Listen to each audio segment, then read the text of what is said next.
Welcome and thank you for stopping by CryptoCoinMindSet. This video is from the Free State Bitcoin Digital Asset Conference that took place in New Hampshire on October 12th, 2025. And in this video, we're going to hear a panel discussion about the New Hampshire Blockchain Council. So let's get into this video and give it a listen.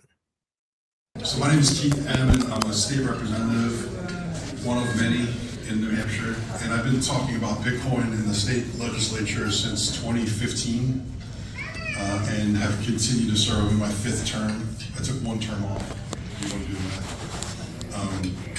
that. We've gotten a lot of pro-Bitcoin crypto legislation passed in the state, and it's made national and even international news, which is fun.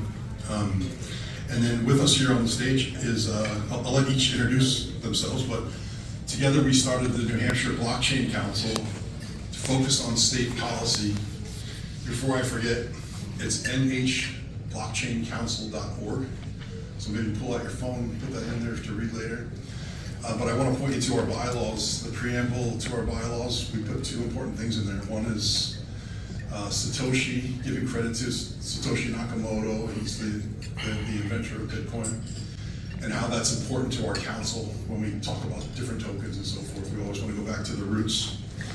And then we also put in an homage to our state constitution's relatively new amendment that guarantees privacy to our constituents in New Hampshire. So those two things sort of make up the ethos of our blockchain council. Nice. I am Carter Snay. I'm the membership director of the Blockchain Council. I work for the University of New Hampshire Interoperability Lab, so don't hold the UNH part against me. I'm working to help get people onboarded into the Blockchain Council so we can have representatives and members to be able to converse with each other and see what's useful to them in NH state policy and make sure that we have friends in the ecosystem together here. Yeah, so my name is Calvin Beaulier. So I am the secretary of the New Hampshire Blockchain Council. I am also one of the state representatives for the state of New Hampshire. There's actually not just Keith, but several other of my colleagues that I recognize here today. So nice seeing all of you. I am also an attorney, and for a brief period of time, although no longer, I did actually operate a Bitcoin ATM business. So I do have some experience in the crypto space. So really excited to be a part of this. I think that, this organization particularly in New Hampshire, there's really a rare opportunity here because, a lot of the other state associations we've interfaced with, they are always lobbying the legislature. This is actually an example where the people in the organization are already members of the legislature themselves. So that's a level of passion and a level of access that I don't think really exists anywhere else in the world. I'm Matthew Ping. I'm a real estate broker. I'm the treasurer of the New Hampshire Blockchain Council.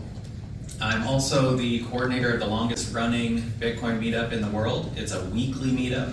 We've been meeting since 2013 every week pretty consistently. Now we may have missed one or two here and there, but even during COVID we were still meeting.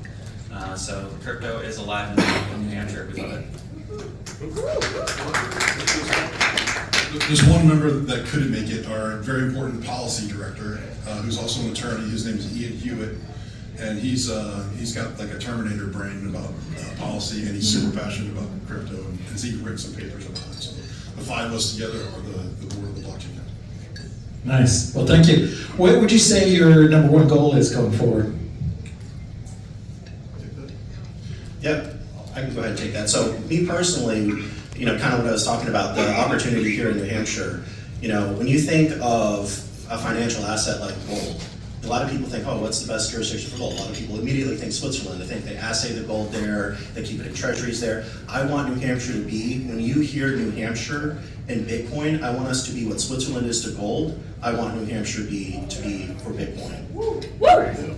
But in order to get there, right, we need a lot of education and advocacy, right? And that's what this group was started for, was to try to educate a lot of the policymakers about Bitcoin, about crypto, and how it can influence their lives. The goal is to have the New Hampshire be number one, but we have a little bit of catching up to do with some other states. So I recently took a trip out to Wyoming and talked to their blockchain group in their state university, hung out with them, drank a few beers with them, and got into they're hardcore, so that's pretty cool.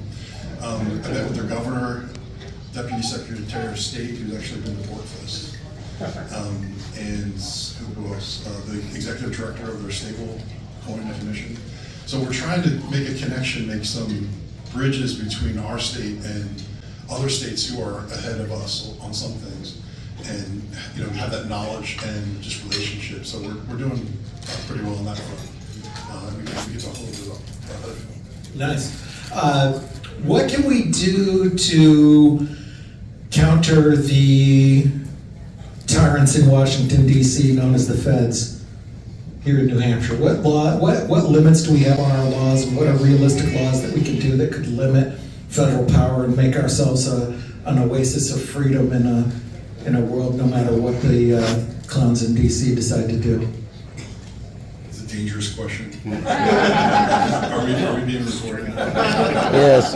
Always assume. So Wyoming's doing something interesting.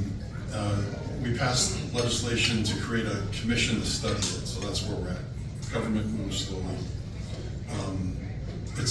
So New Hampshire has a stable token commission. The first meeting is Wednesday this week in Concord, and I just happen to chair that commission, so it's going to be interesting. But one of the first guests we're having is the executive director of the Wyoming Stable Token Commission, a guy by the name of Anthony Apollo. He's a cool dude. I've seen him at a bunch of conferences. And so we're going to try to learn from their trial and error. And the unstated reason behind the state of Wyoming creating a stable token, so it's backed by treasuries, issued by the state, tied to the dollar 1-to-1. The reason they're doing that is twofold. One is so that the state has an interest in federal debt. And the idea is that what if we created an interstate compact between different states where now we have a much bigger say over the national debt. And the second reason is to prevent something like Operation Choke Point 3.0 from happening.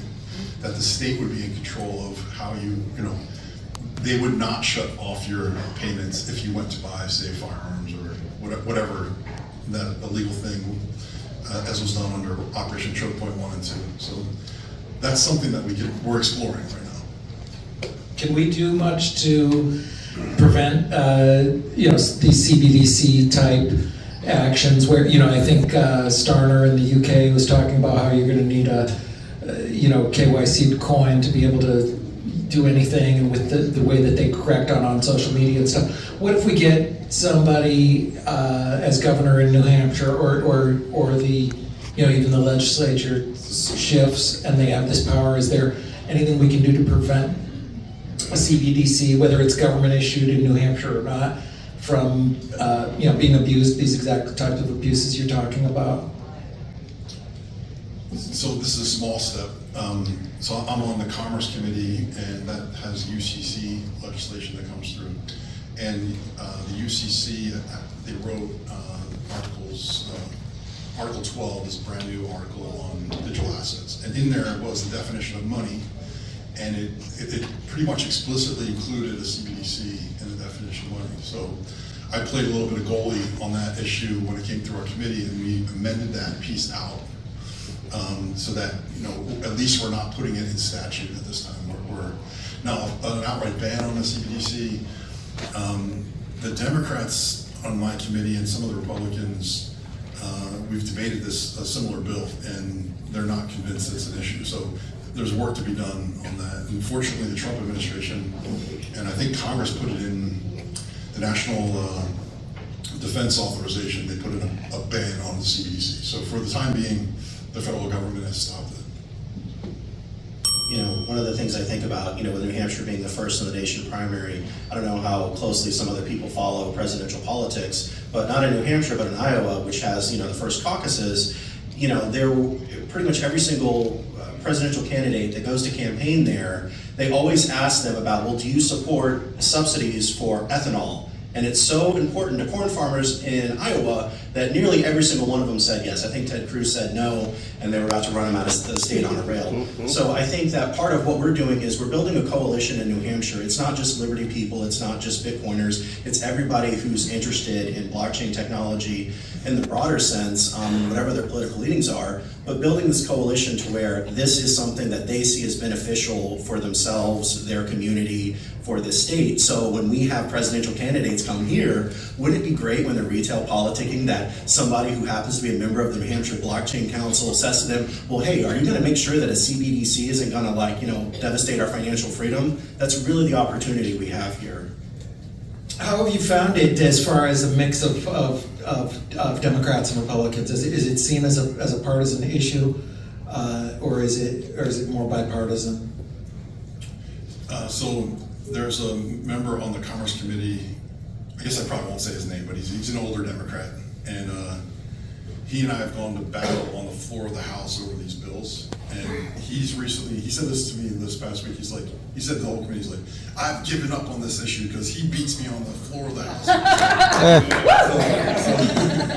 And we have a fun back and forth and we tease each other, but the last time he went against a digital asset bill on the floor of the House, he got like 30 votes out of almost 400, right? So it was a little bit of an embarrassment. So I think I killed him with kindness, but pretty much knocked down most of the opposition in the current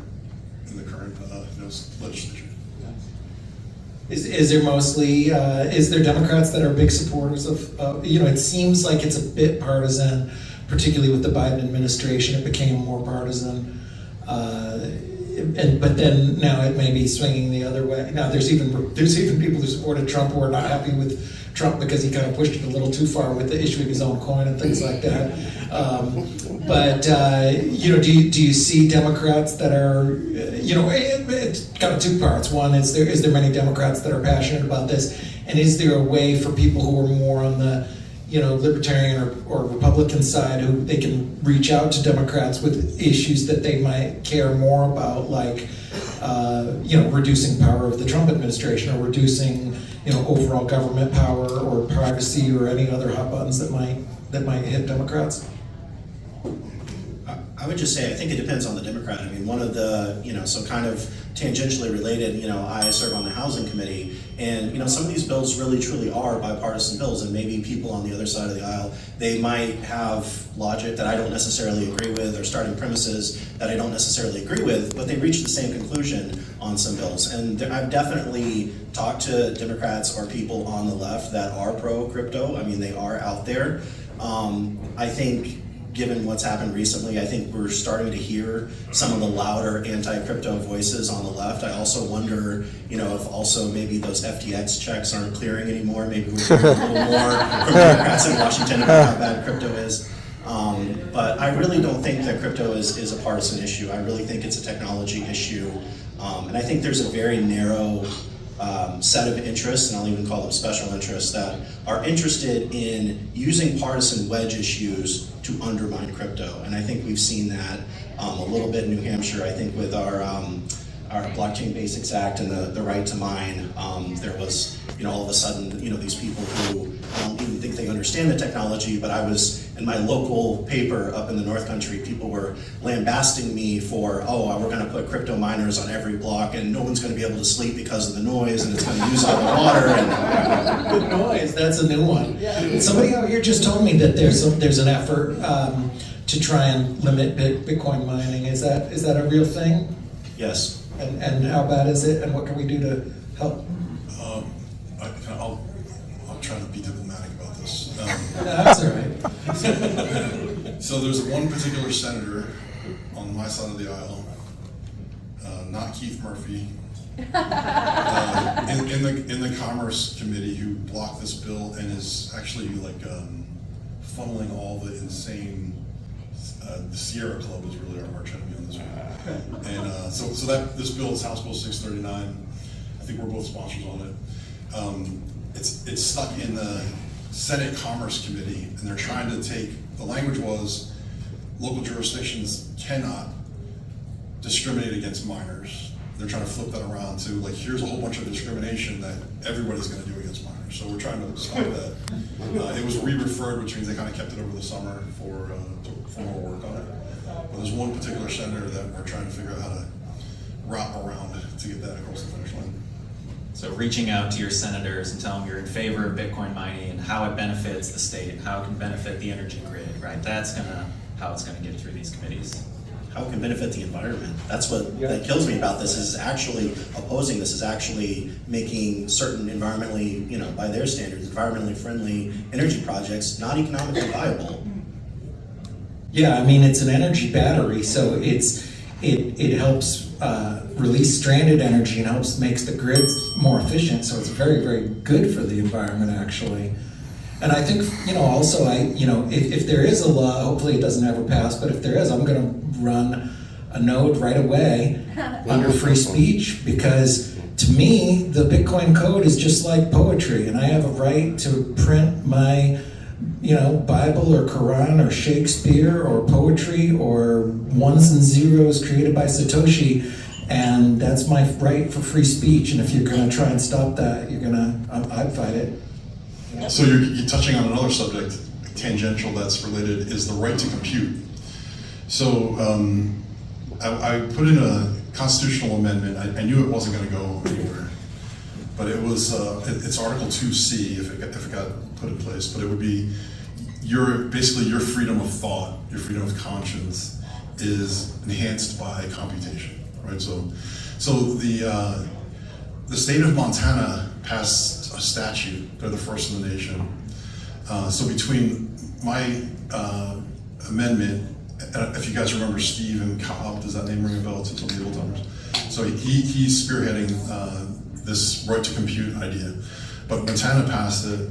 ALEC is the American Legislative something council. I can't remember what it is, but they're pretty influential among conservative thought leaders. So they took our concepts and created a model law for all the states for this right to compute idea. And I was invited out to San Francisco a couple of weeks ago to an ALEC convention. We got to talk all about it, and our filing period coincided with that. So I put in their model law. So the constitutional amendment is still in judiciary, but it's probably circling the drain. But the second pass is ALEC's model law, and I get to say to all the conservatives, this is ALEC's idea, right? And that'll ring a lot of bells. So we'll keep trying, but your right to run a node would be part of that. Yeah, it's like the right to meme. Yeah. I mean, the right to compute, the right to meme, the right to game, the right to, look at all the stupid things people use their computers for. If I want to run my stupid widget thing for my silly little Bitcoins, I'm going to do it, Let's see, what else can we cover here? I brought something that I kind of wanted to interject. Go, definitely. This is exciting. See if I can read it. It's a little damp from my shoulder here. So this is from the New Hampshire Bar Review, and Calvin, you may get that. Okay, this is something I can't get. Someone sent this to me. It's for attorneys in the state of New Hampshire, where they all read this. And so this attorney, Orenberg, he's a professor from UNH Law, the Franklin Pierce School in Concord, which is a pretty influential school. He wrote this out of the blue. We had no connection with him as far as I know. And the first paragraph I'll just read, maybe the first and last paragraphs. It says, New Hampshire has positioned itself as America's digital innovation leader through 3 groundbreaking legislative measures. Since July 1st, attorneys can help clients form decentralized autonomous organizations under RSA 301B, leveraging the Uniform Commercial Code, Article 12 amendments, I mentioned those earlier, all within the state that became the first to authorize Bitcoin reserves. This convergence creates unprecedented opportunities for modern business structures. And he concludes the convergence of entity formation, flexibility, asset management clarity, state-level digital asset adoption creates a unique environment for innovative business structures. Attorneys equipped with this knowledge can guide clients through opportunities previously unavailable, on and on. And so basically he's saying New Hampshire's positioned itself. And what's fun about this, the 3 bills that he mentioned in the opening paragraph, I sponsored, Calvin sponsored some, so you know, it's like they're getting the idea that these little pieces that we're putting in place forms a bigger picture that puts New Hampshire at the top of the heap. So that's fun to see. You know, your efforts. Yeah. Great. So speaking of UNH, you're at UNH. You mentioned, you know, that was from UNH. We have some UNH students in town, and I live in the town of UNH Durham. And many of you have been to our farm. We've done this event there before, and every time I get a lot of UNH professors who come up and they say, hey, they kind of do one of these. Yeah, you know, I'm on your side. I believe in what you believe. And so I feel like, you know, I'm the optimist. You know, I feel like there's a solid groundswell of people that care about these issues, you know, the broader issues that we've been talking about today of liberty and stuff, but particularly with, you know, I think the technology is one of the easier ways to go in. So maybe you could just talk a little bit about kind of your vibe at UNH and what we can do collectively to, I mean, I'm biased, especially now that our son goes there, but I mean, ever since we've moved to this town, I've always wanted to see UNH become, you know, 30% liberty or something, and that would be pretty cool. So why don't you talk about that a little bit? Yeah, so we're really focusing on just staying at the technology level, and I think that's kind of the first and foremost piece to make people more comfortable with it. So, you know, university education right there, if people aren't aware of what this actually is, there's going to be a lot more kind of boogeyman-esque to it, and like blockchain is just bad, it's going to be, you know, destroy the environment or whatever. But if we just focus on what it actually is doing and what it can be used for, and kind of democratizing the banking system and letting people actually participate, then I think more people will be interested in doing it. We've definitely had some slight opposition from faculty members into going the distributed compute, but there's also others who are interested in trying to get more funding to go that direction. So I definitely think there is a great opportunity to continue research in that area. And as part of my lab at the interoperability lab, we're focusing on blockchain interoperability, since you know, every week it looks like there's another L2 popping up, and eventually these liquidity pools and all this money has to travel back and forth, right? So trying to figure out how we can engineer solutions that actually kind of invent the next level of the internet with an open source mindset, I think will hopefully democratize it and have more people want to participate in the network. But none of that's going to happen if people are just too scared or if they get shot down before you can't even mine in New Hampshire. So it's getting better. I know at least connections with UNH Law, my lab, and UNH Central, we keep kind of like ringing the doorbell and trying to make sure like this isn't going away. I think they're starting to get that picture. So even a few weeks ago we were talking with the Wyoming guys, and they have a lot of great Bitcoin, they have the Center of Bitcoin and Digital Asset Innovation Center, and we're looking to basically leverage the online infrastructure that University of New Hampshire has to provide the outreach for the Wyoming class content. Oh, no. So what they don't have is the population or the outreach.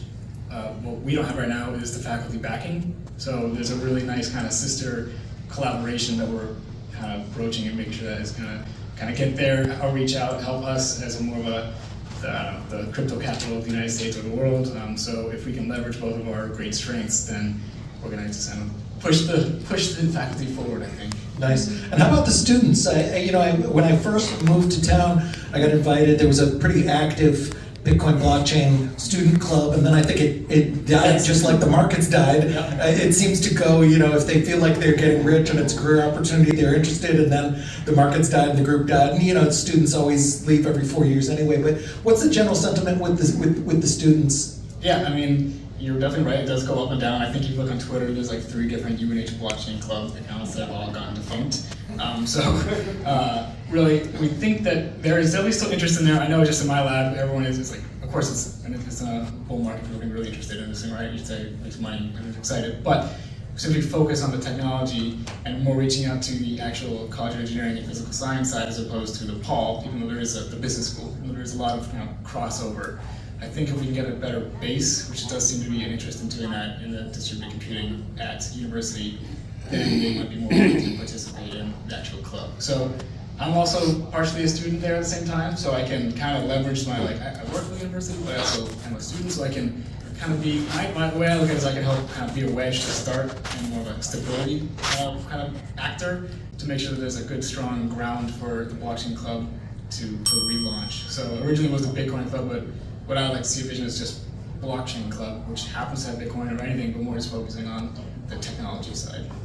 Cool. Can I interject one thing? So I know you have a connection. Crypto.com is a big benefactor for the lab that Carter works for. And so after they become a corporate sponsor of the Blockchain Council, they could keep doing that with the... Yeah, I didn't even know that. Matt, we haven't heard much from you. To, build on Keith's point of kind of being number one in America, what does that look like to you in 5 years or 10 years? What do you think number one looks like, and how would, in a perfect world, if you had a magic wand, what would New Hampshire look like? What would the legislation look like? And what would everything look like in a little while? If we win, how do we know? I mean, a magic wand would be dangerous. It would be exciting.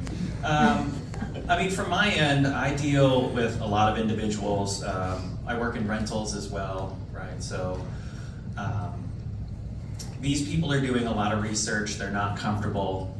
They're asking a lot of questions, though, which is nice. So at our weekly meetups, we have a bunch of different people come at different times. They're asking questions. They're willing to learn.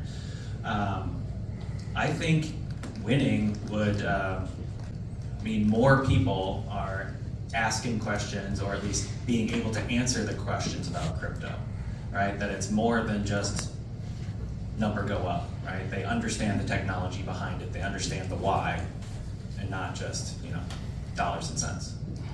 Yep, for sure. Why don't each of you make another quick point, and then we'll go ahead and open it up for questions. If there's anything else that you wanted to cover before we get into questions, because I think we'll probably have several, so we want to leave a good amount of time for that. So I just wanted to point out this man right here is very, very ahead of the curve when it came to crypto adoption. And I think it's a great example of, so you do property management, you have a real estate brokerage, but you have adopted and integrated crypto, I think well before the vast majority of even people in finance were considering, looking at crypto seriously. And to tell you how long ago that was, so when I moved to New Hampshire in 2015, I paid my rent in Bitcoin to his property management company, and it is definitely the most expensive place I've ever lived. You can never look back and think about those numbers. Bitcoin is money, right? You have to use it at the time, and that's what it is. But that's a great example of, you don't necessarily have to be in the crypto space to consider, being a member of the New Hampshire Blockchain Council. And I'm probably going to steal Carter's thunder a little bit here, but everybody in this room, I think, is very obviously interested in two things. You are interested in New Hampshire, because this is the Free State Bitcoin Digital Assets Conference, and you are interested in Bitcoin and digital assets. What we really have is almost like a chamber of commerce that is promoting New Hampshire and Bitcoin and digital assets. So I think every single person in this room, if you're not already a member of the New Hampshire Blockchain Council, strongly urge you to consider becoming a member, because you're clearly interested in what we're doing. We're in the weeds with state policy, and we have relationships with the Banking Commission, the Secretary of State's office, all the major players, going back years. So, and also have knowledge of some legal aspects, the technological aspects. So, for instance, this is a little precursor of what's going to happen in 2026. The AARP represents elderly people, and these Bitcoin ATMs are being used to scam elderly people. So they've gone around the country to put onerous regulations in other states, basically driving the industry out of their state. So defensively, a Bitcoin ATM company is, they put in a bill.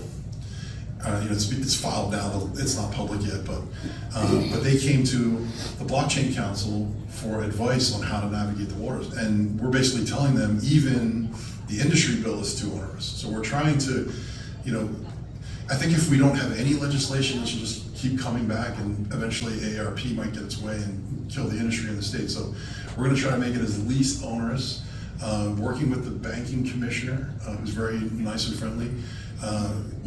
The deputy banking commissioner in a meeting last week at AARP basically called out the AG's office and said, "You guys don't know anything about crypto." And I was like, "Whoa!"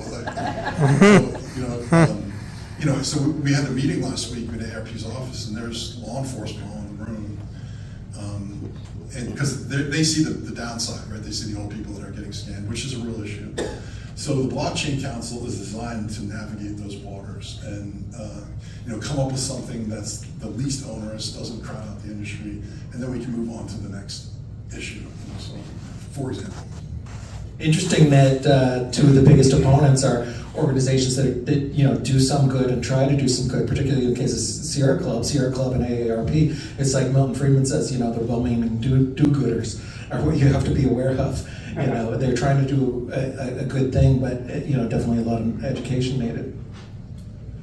Yeah, and so the director of the AARP, he's actually a crypto guy. So he's a younger fellow. So we have these side conversations. Don't tell their membership. But I sent him last week a link to Liberty Forum 2013, and it's basically was it Marcus Connor using the very first Bitcoin ATM to ever exist. I'm pretty sure you can't find anything older than that.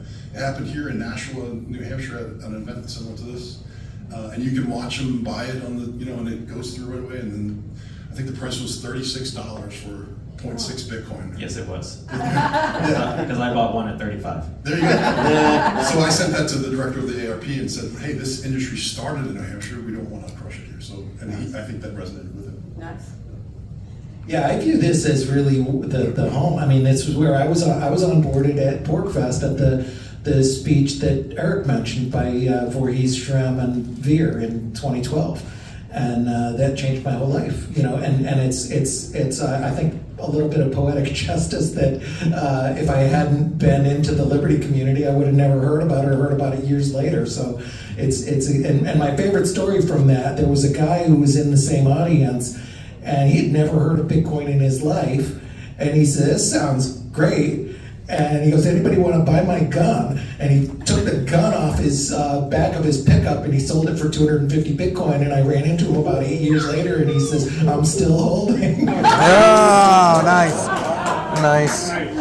So there's a lot of quiet hodlers in New Hampshire. A lot of them are smarter than folks like me and some others who put ourselves out there in the risky world. They're just quietly enjoying their massive stacks, and God bless them for it. But I donate to the Free State Project. I think that they. I think this is. I think we already are the leaders. Wyoming's done great things, but we do have a big advantage with this community, the Free State community, the Liberty community, just, a bigger population, more proximity to other places that we can influence. I mean, there's just 100 advantages we have. So, I feel like we're already the leader. It's one of the reasons we came here, brought our business here 8-9 years ago already. I'm squirming in my seat because I want to spill some beans. Go for it. I think this is probably a good place to do it. Yeah. So we got attention on the state about Bitcoin, being the first. And so a bunch of these big digital asset companies have been coming to our state and meeting with the treasurer and the governor's office and so forth. Well, there's an idea that's working its way. I've asked permission to talk about this with the people involved, and they said, sure, tell everybody. But I don't want to jinx it too much, right? So we're working on, right now, there's a law firm in Concord working on this on behalf of CleanSpark, which is a big Bitcoin mining company, Wave Digital Assets, Anchorage, you've probably heard of Anchorage, which is the first digital native bank, federally chartered. And our state has this, it's called the Business Finance Authority. It's a creation of the state government, but it operates independently. And its job is to finance businesses in the state of New Hampshire in a revenue neutral way. And so the idea is the BFA can issue something called a conduit bond. And I won't get into all the the inner workings of it, but it's basically a bond backed by Bitcoin that a large insurance company would buy, like $100 million bond for the first one. But the BFA is working on making this a machine. They're going to issue these for all the miners. It'll be the first state-sanctioned Bitcoin-backed bond. And the miners are sitting on all this Bitcoin that they don't want to sell and trigger a tax event, right? They want to financialize it, but not sell it. So it's a perfect opportunity. Right. The state would get some reputational risk if things went south. That's really the big downside. But it would get a portion of the upside.